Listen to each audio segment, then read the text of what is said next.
ருக்வேதத்தால மந்திரம் சொல்லுவாள் ஹோத்தா. தேவதைகள்லாம் நேரம் வருவாள். அந்த மந்திரம் சொன்னாலே இந்த தேவதா சாநித்தியம்.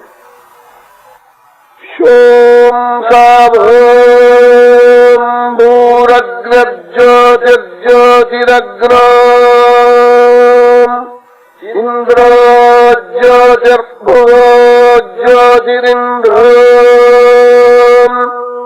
சூர்யோ ஜோதிர்ஜோதிஸ்வஸ்ஸு யோமக்னிர்தேவேப்தः அக்னிர்மன்வித்தः அக்னிः சுசமிதே ஹோதா தேவவ்ரதः ஹோதா மனுவ்ரதः பிரணீர்யஜ்ஞானாம் அதீரத்வராணாம் அதூர்த்தோ ஹோதா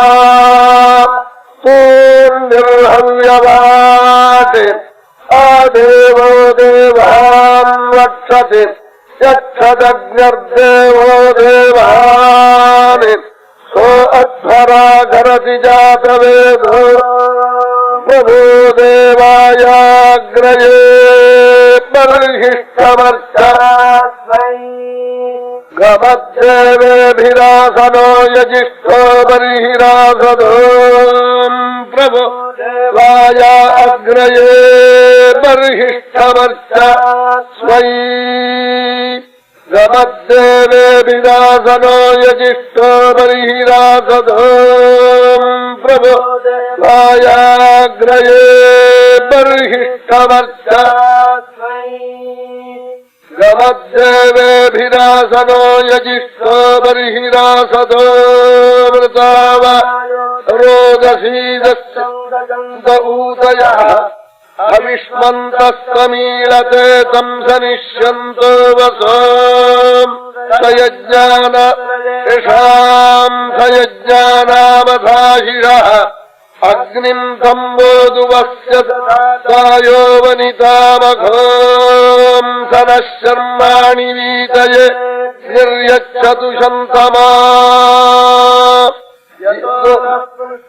वसुदिवीक्षितिभ्यो अप्स्वाम् दीदिव समपूर्व्यम् अश्वीभिरस्य धीतिभिः ऋक्वाणो अग्निमिन्धते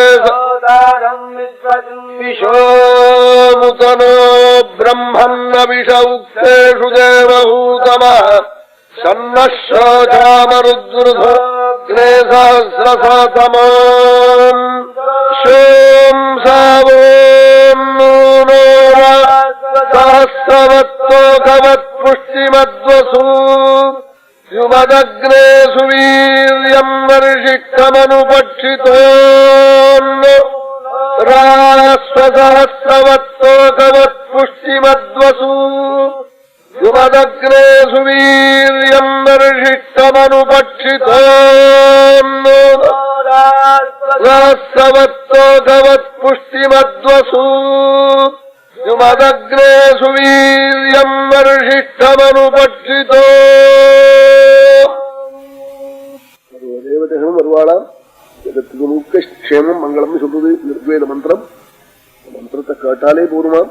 யஞம் குதுமதீதே தேன தேனா சேஷ்டம் பவதி அக்னேர் வாயோர் ஆதித்யஸ்ய சாயுஜ்யம் கச்சதின்னு வேதம் அந்தந்த பிரகரணத்தை சொன்னாலே அந்தந்த பலம் கிடைக்குமா? அதை நம்பித்தானே இப்ப அஸ்வமேத பிரகரணம் அச்சித்திரங்கள்லாம் சொல்றோம். அஸ்வமேதம் பண்ண புண்ணியம் கிடைக்கும், பிரம்மஹத்தி எல்லாம் போடுங்கிறார் அச்சித்ராஸ்வமேத பாராயணத்தினாலே. ரொம்ப புண்ணியம் இருந்தா தான் கிடைக்கும். 1, 5, 9 கேது இருப்பம் பிராமண சாபம் இருக்கும் குடும்பத்திலே. அச்சித்ராஸ்வமேத பாராயணம் ஏகாதசி அன்னைக்கு பண்ணா போயிடும், அந்த பாபங்கள்லாம் போயிடும். எல்லாம் பிரத்யட்சமான க்ஷேமம் வேதத்தால கிடைக்கும்.